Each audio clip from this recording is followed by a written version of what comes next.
Hey everyone, it's Nate here with Element Van Life. Just wanted to do my Tuesday Q&A video, guys. I do these every other Tuesday for now. The way it works is, you just post your questions in the comment section below, and then I'll answer them in the upcoming Tuesday Q&A video.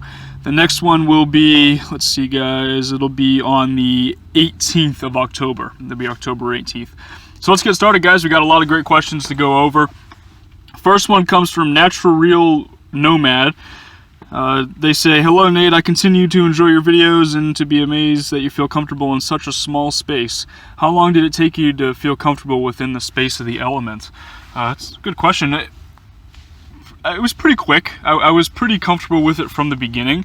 I don't know, I had this whole thought of potentially moving into the Element in the back of my mind from the day that I bought the Element, and it was about 2 years until I actually pulled the trigger and moved forward with it.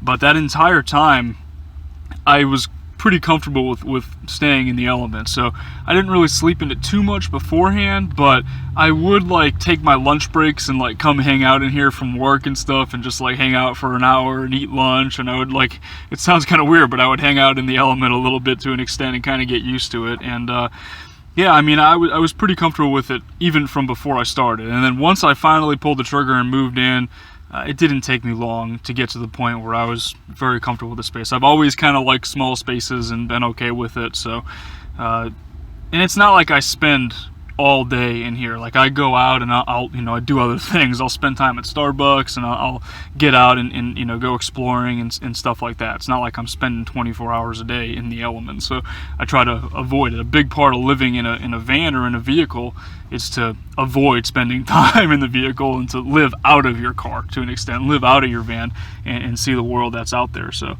but overall, it didn't take me very long to get comfortable in the space or dealing with the small space.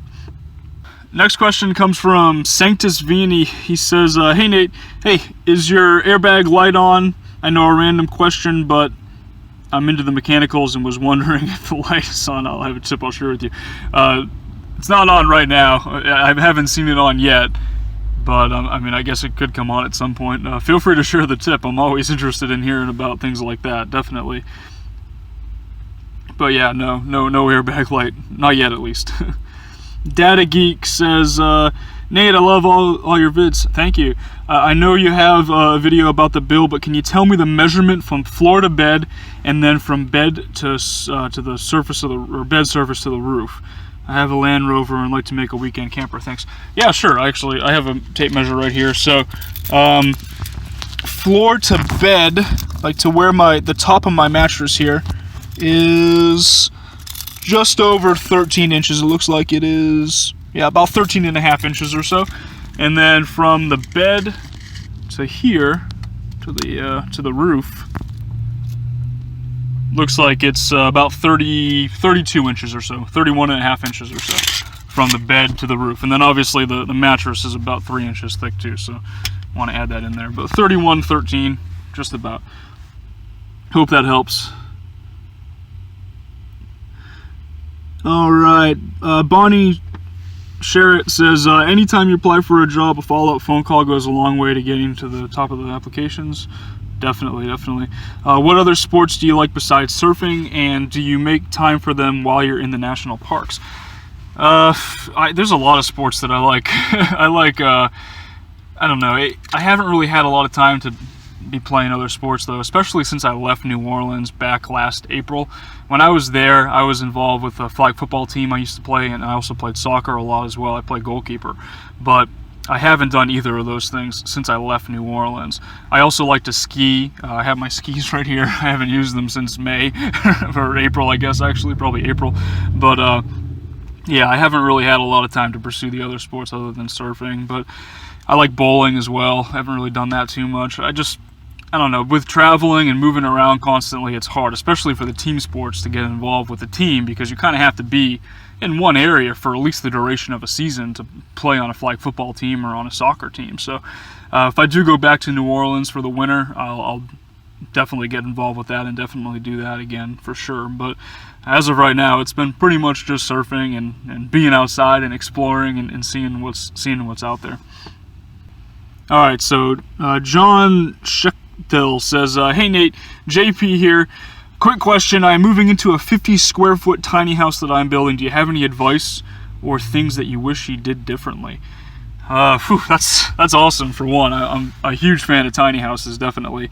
And in terms of advice or things I wish I did differently, I mean, not really, not too much. I mean, what do I think I did differently? I mean, obviously, like with a 50 square foot tiny house, you have not really, that's actually a really small tiny house. You don't really have that much space. The element's about 35 square feet, so you're a little bit bigger than that. That's really awesome that you're doing that.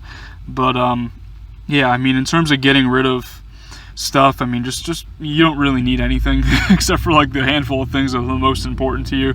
So definitely hang on to those. But for the most part, even to this day, living in here, I have too much stuff that I need to get rid of. Like, I have clothes that I can get rid of. I have a bowling ball in here that I never use, going back to sports that I don't play anymore.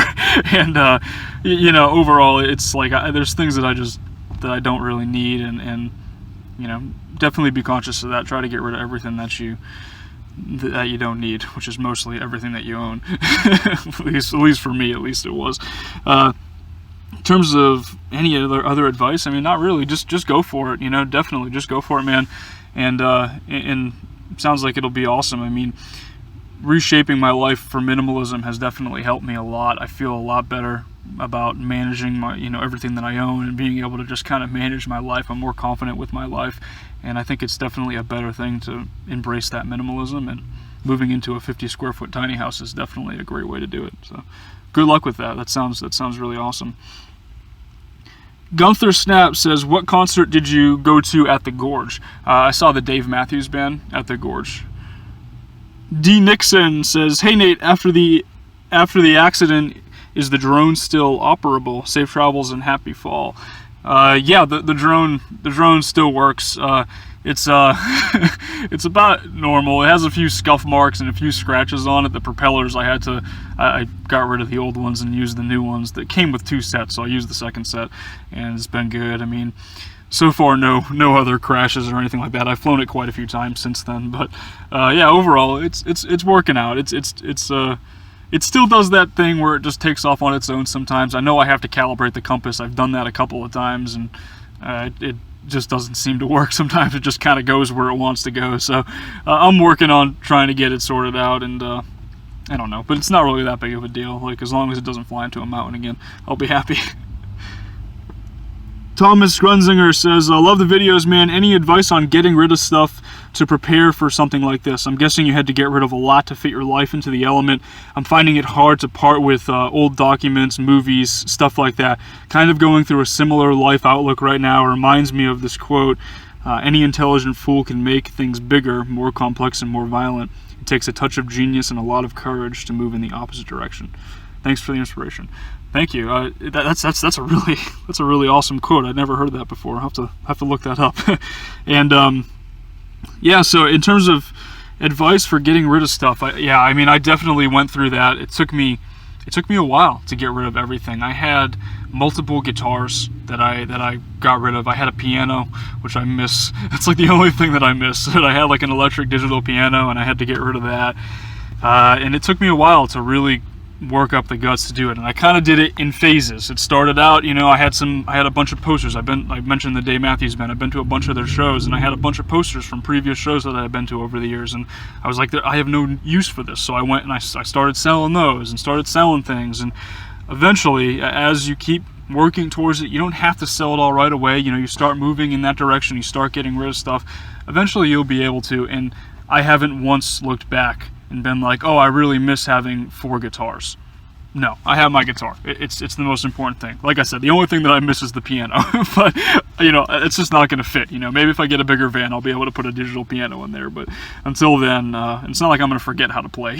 You know, so until then, it'll, or maybe I will. I don't know. But until then, it'll have to wait. But for the most part, in terms of getting rid of like the documents and the movies, I mean, I eventually was able to convince myself that I didn't really need any of that stuff. I do have a bin of like important documents, like my diploma and stuff like that, back up in Massachusetts with my family, and it's just in a bin And I have a couple of posters that I also kept from some of those shows, like some of my favorite ones, you know, and I kept those, and they're back home. You know, they're only going to appreciate in value, so they are collector's items. So, you know, maybe I'll sell them eventually, but you know, those are back home. But other than that, with my family. But other than that, I mean, I was able to get rid of everything else. So, like I said, extra guitars, clothes. I ended up just taking bags of clothes to Goodwill. You know, you don't really need it. And like I said, I still have stuff in here right now that I don't even need. I still have stuff that I want to get rid of. I mean, I want to like purge and like get rid of all this stuff I don't use. But it takes time, you know. And I understand that it's not easy to get rid of stuff like that. But you know, who knows? Like for old documents, something that you could do is maybe like take pictures of them and save them on like a hard drive or something like that, and then you'll have copies of them all, or you could scan them all or whatever, and you have copies of them. Then you can just get rid of the original ones, unless they're like important and you need the original for something in the future. But there's not too many documents that you need that. I mean, just take your time, just start getting rid of stuff, man, and you'll definitely get there. S Blessing says, hi Nate, thank you for all your videos, taking the time to do your Q&As. I'm going to be moving full-time into my 2011 Element very soon. Right on. Inspired, encouraged me. Question, where do you store your deep cycle battery? The vehicle's small and I wish I have to take up storage space in the back. Also, you mentioned installing an isolator. How is that working for you? My brain has been on information overload since trying to figure out my power system and not knowing a thing about electrical/charging stuff before. Best wishes in the to you and the rest of your travels. Thank you. So yeah, to answer all that's a few questions there. The battery isolator has been working out well. I definitely understand the information overload with the you know, with the whole electrical and charging stuff like that. I didn't know anything about it when I got into it, and I was on information overload for a long time while I was trying to figure that whole thing out, and I still am sometimes. But the isolator has been working pretty well. It's a very cloudy day today, I'm sure you can see here, and you know, I woke up this morning and my battery light on the charge controller was pretty low, and I turned on the isolator for a half hour while I was just driving around, and yeah, it charged it back up, and it's working out really, really well. So that has been really nice. In terms of where I keep my batteries stored, here, I'll show you right here. Just goes right underneath there. You see that little section? It's just right under the bed. Little area, I have it kind of like spaced off. It is an AGM battery, so it doesn't, you know, leak any sorts of, doesn't have any fluids in it or anything. It doesn't leak any gases when it charges, so it's perfectly safe to just have it there. If I do ever get a bigger battery, I'll probably just make more space. I'll have to get rid of the suitcase, and I'll make a little bit more space for it. But yeah, that's where I keep that. Good luck with your whole you know, moving into the Element and everything. That's really awesome, and I wish you luck for that. The power system is tough, but once you figure it out, once it works, it's a really nice feeling to be pretty much entirely off grid, and it's nice to have that. Gary Cole says, hi Nate, hey, traveling on the road and living by yourself, do you ever get lonely? So I'll answer that part of the question first. So not really. I mean, you know, I'm out here and you're traveling and things like that, and like, you're gonna meet people if you put yourself out there. So I'll go out there, and I met, like when I was in Glacier National Park, I met a lot of really cool people, hung out with them quite a bit. Even in other spots though too, you know, you're kind of just going from place to place. I'm also relatively introverted in general, so I'm okay with being alone for extended periods of time. It's not a big deal. So it takes a lot for me to get kind of lonely. If I ever do get a little lonely, I'll make a phone call to a friend somewhere else, and I'll talk to them for a little while, you know, and catch up with them, and that kind of helps ease loneliness and stuff like that. And you also are catching up with friends from all over. It's nice. Technology allows us to kind of stay connected. That's definitely a good thing. And then, has it affected your social life where you don't want to get to know someone because you're afraid to tell them where you live? Thanks, and great videos.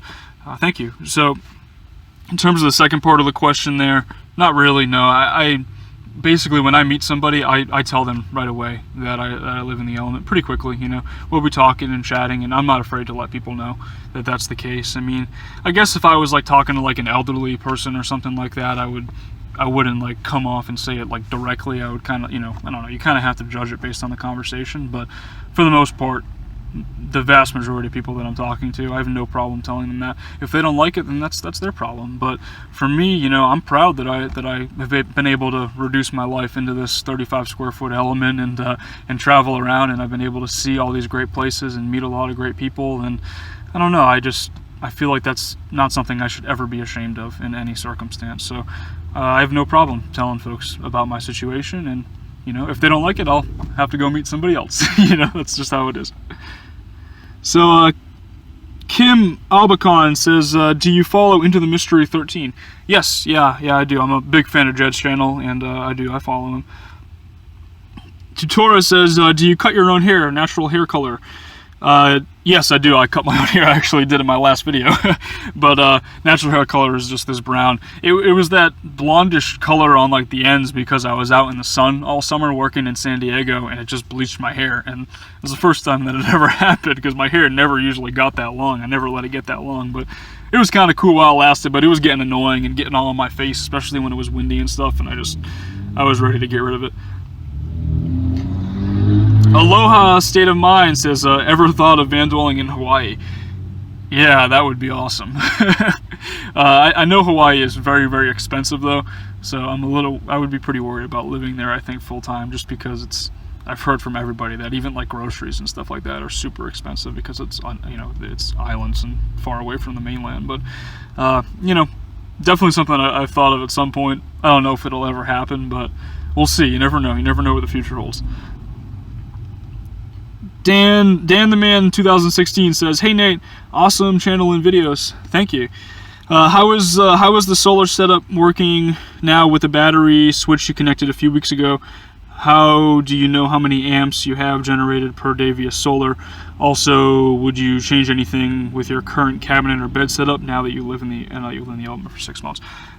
Those are good questions. So in terms of the isolator, I kind of touched upon that already. It's been working out very, very well. You know, I'll turn it on and switch it on. It takes a little bit of time to charge it up because really what it's doing is just equalizing the charge between the car battery and the deep cycle battery. So, you know, I could, you know, need to drive to get it to like the really high, almost 100%. I'd have to drive a lot, you know, to get it there, but it does provide a nice little boost in addition to the solar, which is exactly what I wanted it to do. So in terms of how I know what the solar is generating, I mean, I use my multimeter right here like crazy. I literally just keep it right next to my bed and I use it, you know, just to check, you know, just so I have an idea of what it's at. And then also there's a light on the charge controller that shows status of the battery and if it's above 50% or between 25 and 50 or below 25. So I always kind of know where it is and I always keep an eye on it. But in terms of solar, I mean, I know it's a 100-watt solar panel and it puts out somewhere between 18 to 20 volts. So that's going to be just over 5 amps of output in peak solar during peak solar hours. It is partially shaded, so I assume it's a little less than that, you know, but you can kind of get a general idea. And then I can also use the multimeter to see what's coming in and stuff like that as well. Anything you would change about the current cabinet or bed setup? Not really. I don't think so. I mean, actually, I think I would get rid of the closet. I don't think I need the closet. I think I could use that space for other storage. I haven't really worn anything. I mean, I have a suit in there that I wore once this entire time, and I don't think maybe I've worn one of the button-down shirts once in there. So overall, the closet hasn't really been that important. I could probably just fold that up and, you know, figure out a way to iron it or something. I don't know. Whatever. It is what it is. That's not a huge deal. Eventually I am going to like add a shelf in here underneath the fridge so that I can have more space for a little bit more storage, because like right now you can see I have my cereal box. I don't know if you can see it in the camera or not, but I have it right here because I can't fit it inside the cabinet. But I'm going to make a little bit more space and try to go from there. But overall, I'm pretty happy with the setup overall. The bed is perfect. It's super comfortable. It works out really well. Alright, so that about sums it up for questions, guys. As always, post your questions below and I will answer them in the next video. Thank you for watching. Please like and subscribe if you haven't already, guys, and I'll talk to y'all in the next video.